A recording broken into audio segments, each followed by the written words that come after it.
It looks like Bill did not come and do any kind of destruction, at least in my area.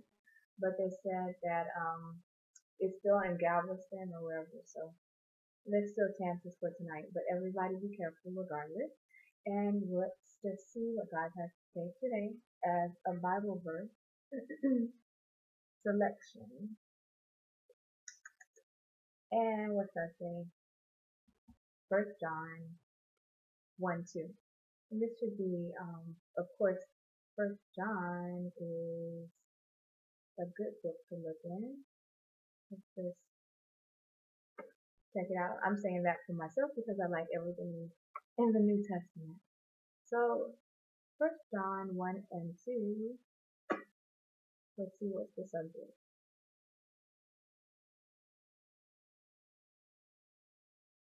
Okay, it's called, it doesn't have a title, but I'll just keep reading it. It says, from the very first day we were there, taking it all in. We heard it with our own eyes, saw it with our own, we heard it with our own ears, saw it with our own eyes, verified it with our own hands. The word of life appeared right before our eyes. We saw it happen. And now we're telling you in most sober prose that what we witnessed was incredibly this. The infinite life of God Himself took shape before us. We saw it, we heard it, and now we're telling you so you can experience it along with us. This experience of communion with the Father and His Son, Jesus Christ. Our motive for writing is simply this. We want you to enjoy this too. Your joy will double our joy. So that's just the gist of being a Christian and wanting everybody else to experience the lifestyle that you live inside, whether it's hard times on the outside or whatever, no matter how it looks on the outside. You have the peace of God inside. That's what this person is writing. He's saying that, oh, the whole point of us spreading this message is because we verified it with our own lives. We are living it. We're experiencing it. We heard everything. These people were right there when Jesus actually walked. So that's what they're really saying it. But they were right there when Jesus walked and gave his life, etc. And they've been through it all. And they're sharing the good news, the gospel, which is the good news. They're sharing it because they want other people to experience it. If you have something good, you're not going to want to keep it to yourself. That's why me, other Christians, everybody else, they want to explain to someone who doesn't know about Christ what kind of life and what kind of benefit knowing about Christ and having Christ in your heart can do for your life. It's a little thing that I spoke about yesterday too, where they said that you know what, while you spread the message, who knows who God will turn, in the future. Like if you spread the message now and somebody doesn't care about hearing it, but who knows what that word being brought to them in this moment will affect them. You don't know how it's going to affect them in the future. They could actually turn to find God or want to rely on God with their lives in the future, even though they're not doing it now. So the specific verse was, um, for the life was manifested, and we have seen it, and bear witness, and show unto you that eternal life which was with the Father and was manifested with unto us. That which we have seen and heard declare we unto you, that you also may have fellowship with us. So I'm reading that from the King James Version. For the first reading, I read it from the Message. But the whole thing is just that people like to share the good news. It's just like anything good that happens in your life, whether it's your birthday, whatever good news you want to tell somebody about it, because that's good to you. And that's the whole point of Christianity. And nobody makes you, share the message. Like me, nobody's making me do this. I can keep the good news to myself.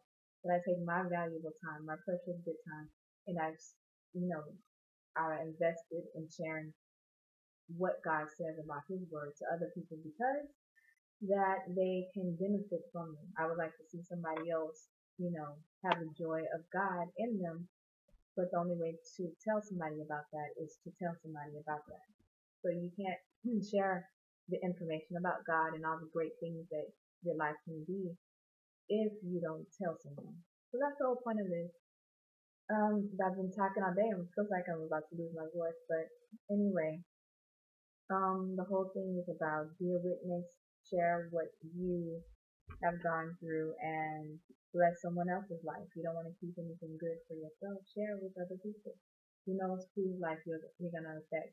And it's not for any kind of points or rewards or on a scale of God. Oh God, I told this many people about you, so give me some more points. No, just a simple fact. It's real simple, nothing complicated. The plain message is that if you're a Christian, obviously, most likely you've been through some rough times or whatever, because usually that's the thing that turns someone away from their own lifestyle, their own path, to the path of God. But most likely you've had hard times. And in those hard times, you turned to God and you found out that He actually was able to help you. He's the one who pulled you out of those hard times. And you realize that He's the truth because you wouldn't have made it through your hard time situation without Him. So now you're so hyped up on godly things that you just can't keep all the good information inside of you. Just like how someone might just blurt out a secret or something or whatever. People love to tell if they know something good, something juicy. They don't, even though somebody said, "Hey, keep this to yourself. Don't share it around." They still want to go and share it with other people. Jesus did that lots of times, or experienced that when He would heal somebody, and then He would say, "Okay, I healed you. Don't go and tell anybody else about this." But the person is so happy to be healed of the ailment that they've been going through their whole life. There's no way they can obey what Jesus asked them to do. So instead, they go out and tell, as many people as possible about their healing. It's the same thing if you have had a hard life or whatever kind of life, a good life even, and you come to God and see how great it is just to be in the arena of spiritual holy things, then you want to share that with other people so they can experience the same peace, the joy, the love that is really there. Because as humans know, there's there's rarely any real love that goes out in the world. I mean, many people are just out for sales or out to take what you have themselves. But real love, where God's not trying to take anything from you, instead He's trying to give something to you, that's something everybody wants to see. Something everybody would like to be a part of, to find someone who's just trying to give to you instead of just take from you. So that is the whole summary of it all. If you are a Christian, spread the message. If you are not a Christian yet, listen to the message and become one, not just to, get a toll or just to count you up and say, okay, we got a new one on our team. No, just for your own benefit, for your own life. And with that, everybody have the most blessed day. Stay out of the rain and be safe. Goodbye.